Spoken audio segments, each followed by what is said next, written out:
Cowabunga, dudes! It's Cat Dangerous, and we are playing the Teenage Mutant Ninja Turtle event in Raid Shadow Legends.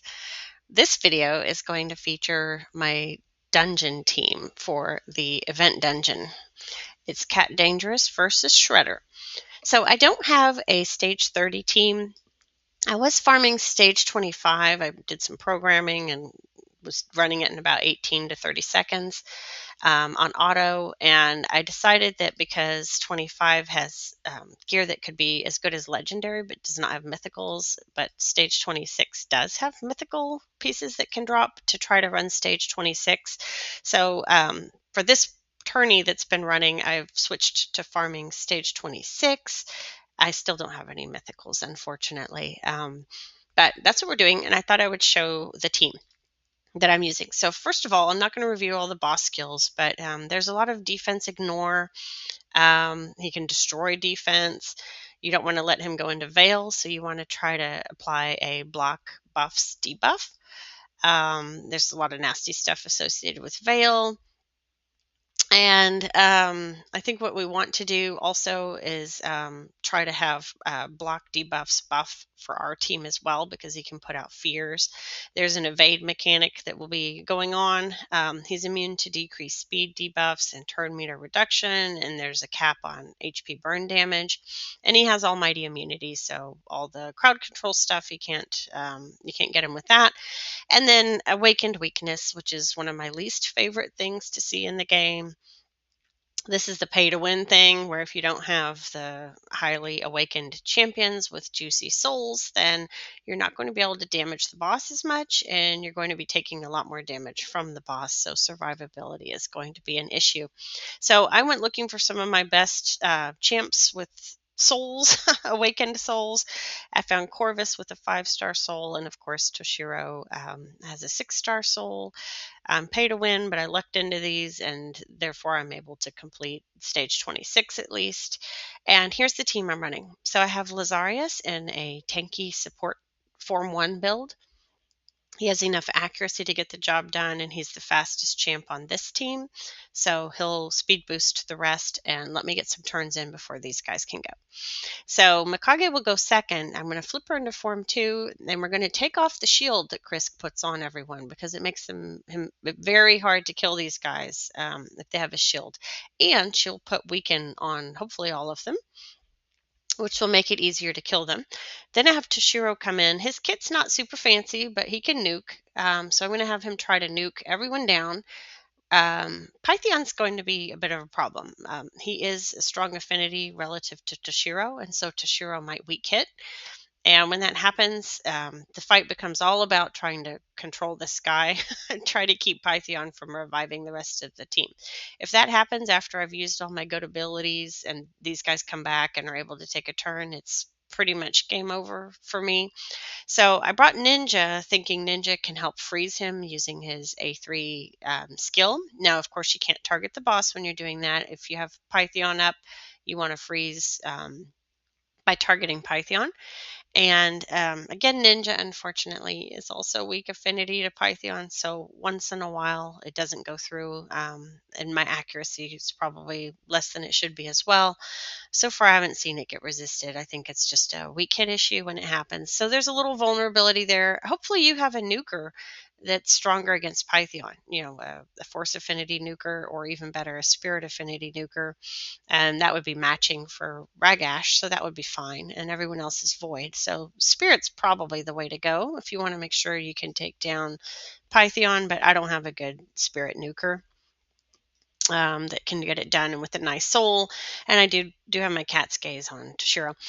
Corvus is a really solid tank in here, even though there's some ignored defense going on with Shredder. He has a good soul, and so he's going to stand up to Shredder's bullying pretty well. He also has a really great passive, which I could show you if I can click the right button. So the passive gives me 5% damage mitigation per poison, and my Corvus puts up 4 poisons and a poison sensitivity on this A3. So I'm going to get 20% damage mitigation after Corvus has taken a turn.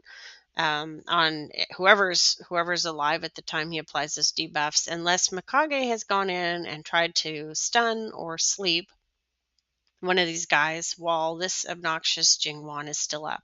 Jingwan's passive skill has an active effect that says if you try to put one of these crowd control debuffs on someone, he's going to immediately remove it and apply a block debuffs, and I can't have that. So if I'm in a situation where Jingwan is up and Mikage has done anything or has a chance to do anything other than to remove the shield and apply weaken, then I'm going to hit into the boss so that the debuff, it's going to be an A1. The A1 will be on the boss so that block debuffs will not be on anyone else, because that will end my run. So strategy point number one, if Jingwan is still up, do not try to debuff with Mikage. You're just asking to fail. So just hit into the boss if she gets an extra proc on her relentless set, which is what I'm wearing, or if you still have them up and she's already used her A3 skill in form 2, just A1 into the boss with the sleep ability. Okay, and then Ninja is here to do a little damage on the boss, maybe with the hail burn, help kill the ads if there are any still up. And importantly, I brought him, or thought to bring him, just so that I could potentially freeze Pythion if he's still up due to a weak hit from Toshiro. So let's go see the fight. I think I have enough energy for a couple runs here. We're going to start with a speed boost from Laz, then we're going to flip Mikage, and we're going to remove the shields. And I'm pausing here just to make sure I didn't get a relentless proc. Because if I did, she'd probably try to AoE stun them all, and that would be a disaster. Now, this is programmed to go into Bloody Typhoon next with my presets. So I'm just going to let him go ahead and do that. And then I'm going to let Corvus do his poison.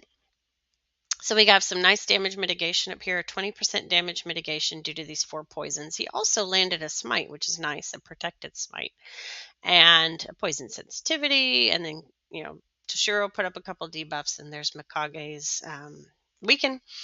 And now, because his health bar is so full, I can't rely on the Hellbird to just finish him off. That's what I would normally do, but we obviously weak hit on Pythion with Toshiro. So now I'm hoping I won't have a weak hit, and I'm hoping I can freeze him, and I succeeded in doing that. So thankfully it didn't give me 2 weak hits in a row. That would have been bad. And now I can use Mikage, and I'm going to continue to focus all my attention on getting this guy down. And Toshiro has a Merciless set on, which apparently procced because my skill did not go on cooldown, and I was able to do a second nuke. So that was really good. That doesn't happen too often. Okay, so I could extend some buffs and whatnot, but I think I'm going to try to land attack down, and I succeeded. And it probably doesn't matter because Toshiro is going to come in for the kill shot. So let's look at one more, and we're going to call it a day. So we're going to speed boost the team, flip Mikage. We're going to strip the shield and apply weaken. Let's hope we kill Pythion this time. Not quite, but now I'm not worried. We're just going to go ahead and let Corvus do that. And then let's put this on auto battle. Ninja did his hail burn. We're still taking very serious damage in here. This is a pretty deadly fight, but these two are in stealth, which is awesome. And Corvus is tanking it for me. So we're gonna get this done.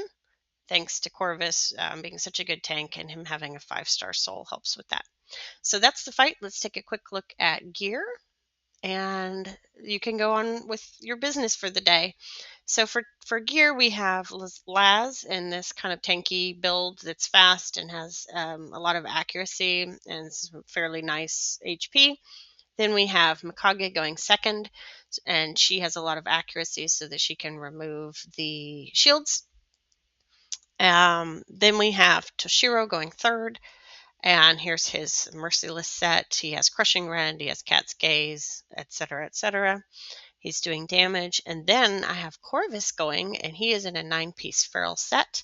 So it's an accuracy focus, but he's a defense champ. So we have some nice defense there and some health to go with it. And mine is crit capped almost, and has a little damage because he can hit fairly well also. And then everyone knows how to build ninja, I think, but I put him in some defense ignore and a savage set and gave him some accuracy and some speed. My ninja's probably the weak link on my team. But those are the builds, and good luck with the Shredder event dungeon. Have fun!